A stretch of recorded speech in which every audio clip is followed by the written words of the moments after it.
payagan, ayaw niyo po akong mag-cell group, ayaw niyo po akong mag-mentoring, kumatay ng mga ganito, conference, fusion, ganyan.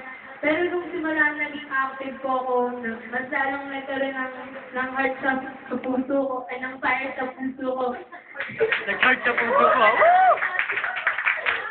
Wala pa na nagkaroon ng fire sa puso ko, mas lalo ko pong winnership si Lord, nag-praise po ako sa Kanya. Yun po, tinatch po ni Lord yung puso ko, ay yung puso ng mama ko. Ayun, yung mama ko, supportive na po siya sa akin. Pinapatan niya na po ako sa cell group, pinapayagan niya na po ako. Tapos minsan po, pag nalilate ako, wala ako malis sa bahay, papagalitan pa ako.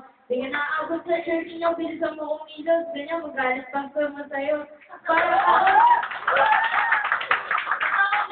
natawa ako kasi Lord, talagang pagbabagong ginawa mo sa puso ng mama ko, talagang niyakap niya na din, parang gusto niya na rin sumali sa ministry na to. Ayun,